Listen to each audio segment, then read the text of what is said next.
where this exercise of interactivity, everybody's talked about it for 12, 18 months or so that I know of. Where my exercise started 3 weeks ago was I've got 5 grandchildren, and up until 3 weeks ago I had the sole use of the controller in my backyard. In my pergola I've got 5 different strings run 13 times under the pergola, so I can have the underside of the pergola any colour I like, or a combination of colours. And so when we have people over, I just pick the theme of the night and that's the colour it stays. Put the controller away. Works really well. I bought them off a guy in Sydney for $100 for the lot, so it was good. A 5-year-old 3 weeks ago said, "Dad, can I borrow the controller?" So he borrowed the controller. All night, for the 3 hours, we did not hear from the kids once. They were all outside, quite happily lending the controller. Green ones, yellow ones, blue ones. And they were coming up with all these combinations, and I thought, that's what I need for my Christmas display.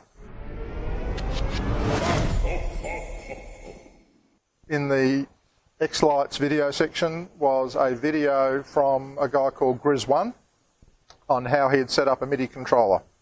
So I watched the video and thought, what a great idea, I could do that. His video is very, very good, leaves a couple of things out which I'm going to cover now, but the concept is great. So the day after that, I jumped on Gumtree and thought, I need a MIDI controller. I jumped on Gumtree and I went, and there was a guy who advertised this one for $20. And for anybody who doesn't know anything about MIDI controllers, it's no different to an electric keyboard. The only difference is instead of pumping out sound, it pumps out data. And you use either a PC or some other device to actually convert that into music. And the way a MIDI controller works is, in really simple terms, it plugs out 3 lots of data. One lot of data says, who am I and what do you actually want me to do? The second one says, what do you want me to play? And the third one says, how do you want me to play it? And so every time you press a key, that's what it pumps out. So what I intend to do today was just show you how I went about setting up the MIDI controller, firstly to talk to xLights and to xSchedule, and then spend 30 seconds talking about my intentions, which are quite simple. I intend to have, by November, end of November, I intend to have this on a stand out the front of my driveway and have the kids be able to play a song on that, have the sound, and have the lights play to the keyboard. That's what I'm intending to do. Okay, so that's the end objective. The software and my knowledge are not there yet, but it's progressing very quickly. So the first thing I did was I started a new show in xLights, and all I did was put a matrix in it. And it's got a matrix there, and if I, for example, open one of my sequences, I created the matrix, and then I created as many keys as I wanted, half-second sequences. So I had a half-a-second sequence that actually plays a note. So I had a musical note which I downloaded off the internet, and something that I put on the screen. Now you need to make sure you don't blink because it doesn't take long. Okay, as you can see, it doesn't take long. Right. That one actually says hello ASL, but there's actually a song, a note that goes with it. Now I did that, I created 9 or 10 of those so that effectively when we get down the track you press a key and it'll play that for half a second, which makes you almost think that it's almost to the key, but it's not. So that's the first thing I did. And I learned how to do that probably 12 months ago. I then went into xSchedule, and fortunately for me, Keith did a video on how you do virtual matrices.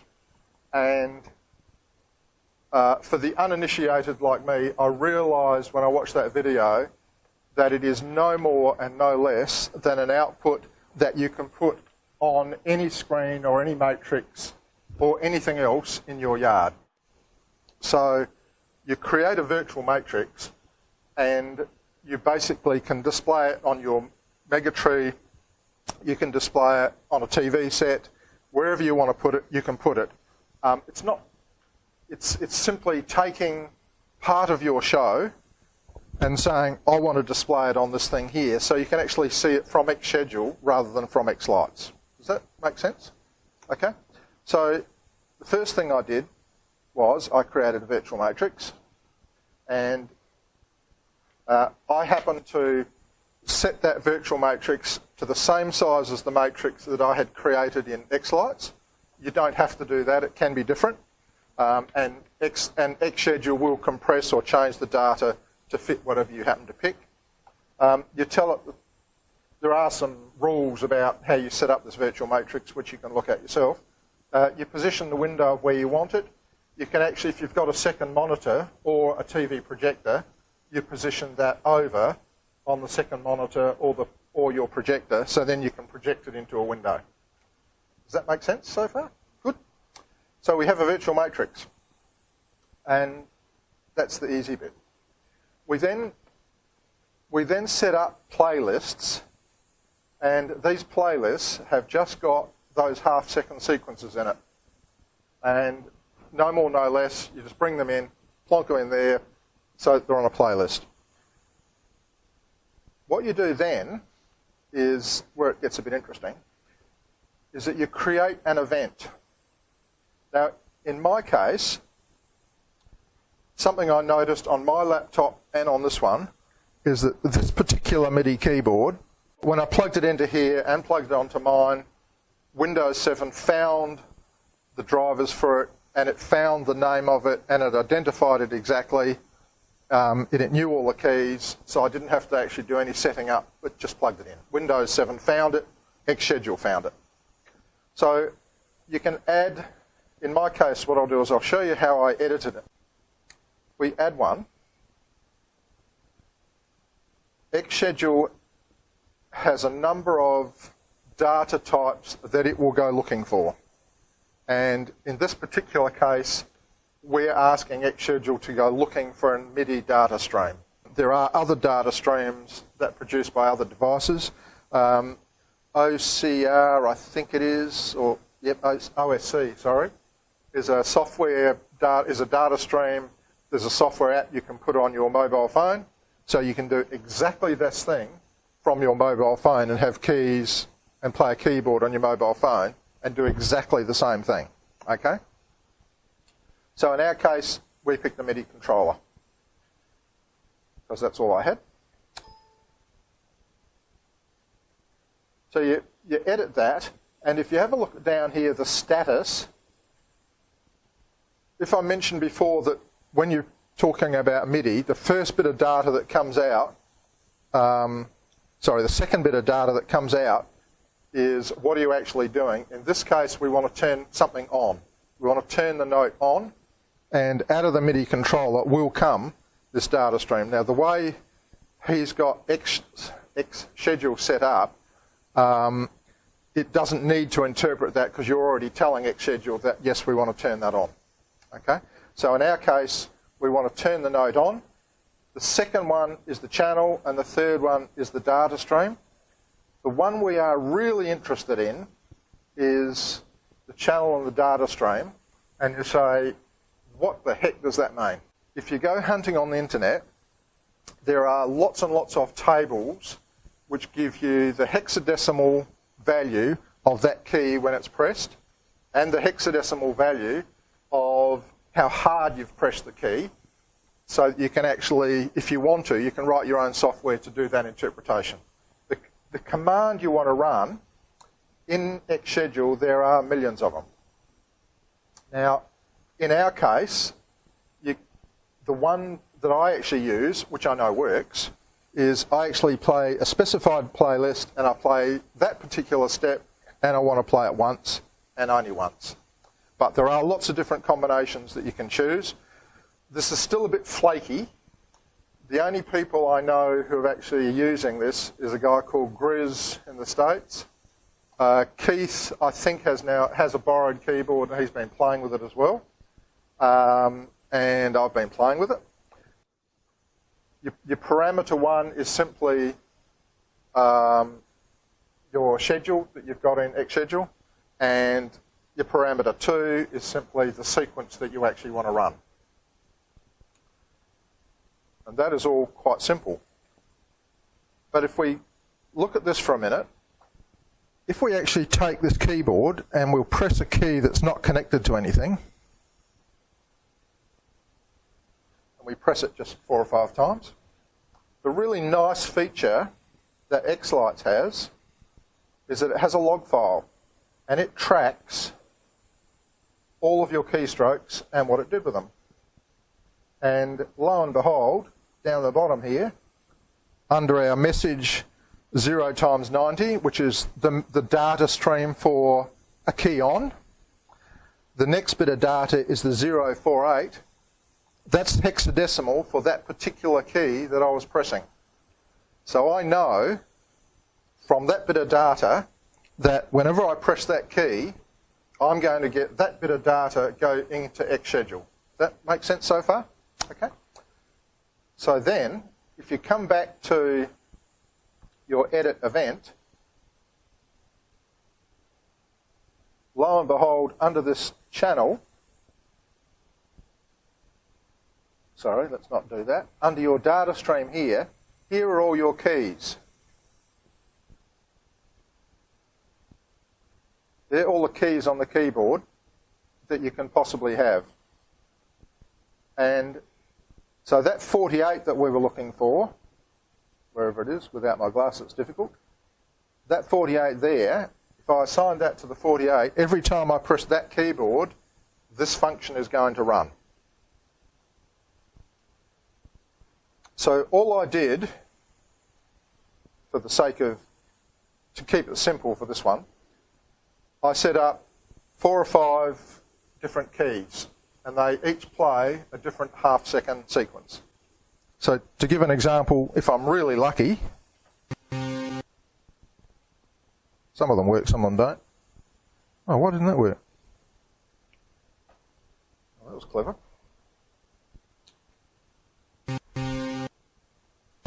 Oh, yeah.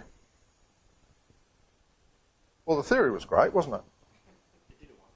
It was proof of concept. Sorry?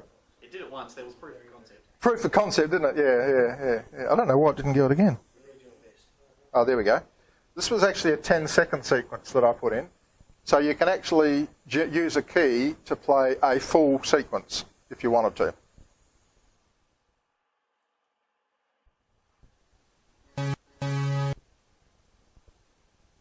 We have luck. Okay, so because of the way you can assign xSchedule and xLights, when you're doing these events,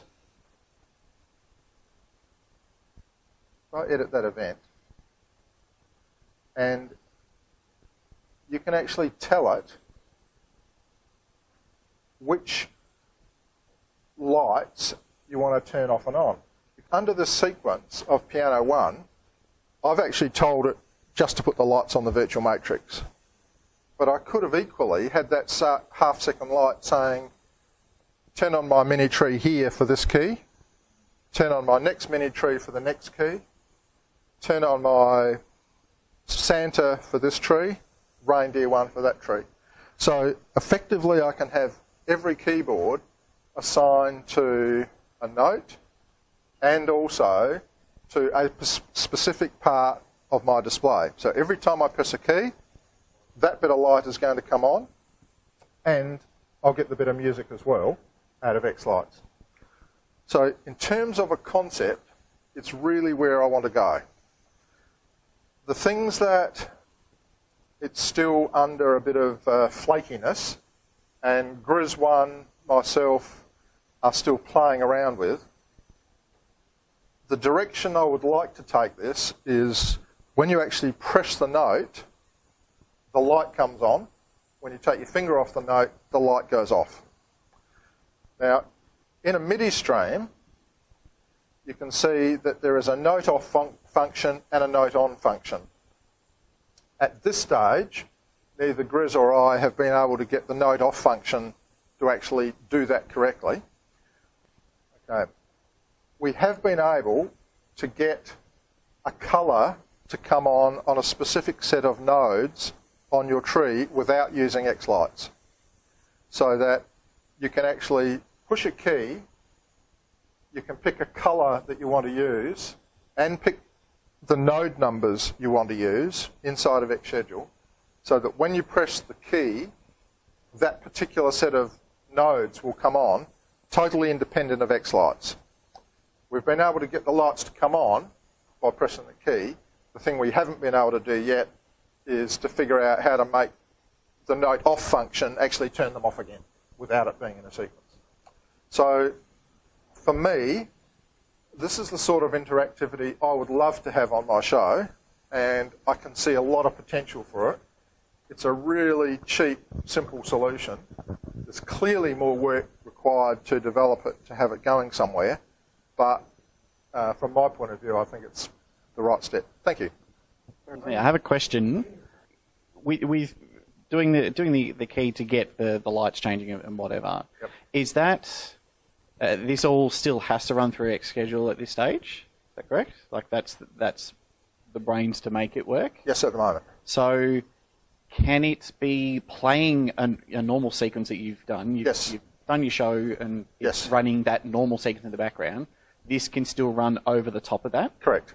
Because I had in my mind, if and when I can get the Mega Tree done this year, is having a similar sort of thing, maybe not a keyboard as such, it might just be a 4-button panel, right, of red, green, blue, yellow buttons, that while the sequence is doing what I've sequenced it to do, little Johnny comes along and presses the red button, and the Mega Tree comes up and does, at that point in time, a slightly separate red sequence that I've created, swirls or whatever, or text scrolling, and then he presses the green one, and then the matrix might do something, and similar to what you sort of said before. Does that actually happen live while a sequence is still running in the background? My understanding is yes, and I tried it with the virtual matrix and it seemed to work. When you do a set colour, which is one of the options, as you can see here, you can pick which colour you want. You can pick which nodes, and I haven't limited the nodes because I'm only putting it on the virtual matrix. But you can pick which nodes you want, and then it's got a blend mode down here. Right. So you can actually decide how you want the output of this to interact with your display. Remembering my understanding from what Keith has talked about is that you've got xSchedule has taken your sequence and is running your sequence, and then inside of xSchedule you've got all this buffer of tricks that you can do with your pixels before they actually go out to your controller. And this is one of those buckets of tricks. So that conceptually, you could, as you're saying, you could play music and something on your Mega Tree and then have this or set of buttons out the front to play lights on something else, conceptually. Thank you. Can you run your normal sequence through a Raspberry Pi, for example, and still have the interactive element on xSchedule? It won't necessarily blend as such then, will it? I wouldn't think so. Because you would kill it. It's two data streams going into that one element, yeah? That's right. You'd have to have two network connections running to. I reckon you could do it on a Raspberry Pi using the events. Because Raspberry Pis, you have the option of doing an event. Yep. You can then map that event to a physical button. And then when that physical button is pressed, it will do that event. That event could be a schedule, it could be a sequence, it could be stop playing this exact song right now and start playing this song instead. So the audience can come along, you can have a panel that says, like this Christmas song, this Christmas song, this Christmas song, this Christmas song. I want to listen to this Christmas song. They push the button, bang, your display instantly stops, starts playing that Christmas song straight away. Whatever it was playing before it stops. You could probably do the same thing as this, where you push a button and it will actually... you push a button and you could trigger that event to actually do that thing. You wouldn't necessarily need to be running it through xSchedule. But if you were running it through xSchedule and you wanted to have it so as you push down the button it stays one colour, you would have it. There could be an option there that says play this sequence. Oh, you can do that. Like repeat this sequence. Yes, exactly. And then you would have another event that says key off. Yep. Stop playing that sequence. Yep. That's the one we're trying to play with, trying Yes. to fix at the moment. Yep. Yes. Exactly that. Yeah. So you would do it across two. Yes. You would do it across two events. That's it. Yep. So you would have one event that just plays it continuously. Yep. One turns the sequence on, one turns it off. Yes. Yep. So you have two events. So one that turns it on, one that turns it off. Yeah. When the button's released. So we'll just keep playing it over and over again. Yep. But yeah, your major problem is USB. USB does not work it doesn't work well over 5 meters. The USB extenders can get away with that, but USB data gets corrupted very easily. Yeah. Over a long distance. I've personally got a 10-meter USB extender which I use for a radio control device, and that works brilliantly. According to Keith in chat the other night, there's another device, a bit like pixel extenders, but you use it for USB, that will do the same thing and go you 20, 30 metres or whatever distance you need. Yeah, but some of those... as straight USB, hopeless. Yeah, some of those are powered though as well, you need to be aware of. All right, okay. There is extenders that you can get. They've had extenders for many, many years. Oh, have they? Okay. They can use Ethernet cables. So the same as the pixel extenders. Oh, okay. You actually have an Ethernet plug at one end and an Ethernet plug at the other end. Oh, okay. But it does actually require power because okay. all USB devices run off of 5 volts. Yep. So you need to have that 5 volts at the other end. Yep. And that's one of the main problems, is the thickness of wire they use in USB cables is as thin as they can make it. That's why USB cables are so Is what cheap. you're suggesting, that I could have this keyboard out the driveway with a little 5-volt battery power supply? Yes. With one of the powered extenders. With the power extender? Yes. I could do it that way? You could do it that way. But those, well, last time I saw them, they were very expensive. Oh, okay. I don't know how much they are now, but I mean, I'm talking like 15 years ago. They were like $100. 10 meters is usually about the distance that you'll get. It really depends on the thickness of the cables inside that USB cable, because they will use the thinnest cables possible that they can use. Yep. It is all shielded inside the cables as well, but yeah, the cables themselves, they're not very thick, so that's why you only get very limited range. Okay. And with the 5 volts, yeah, with thin cables, doesn't work. Good. Yeah. Thanks for listening.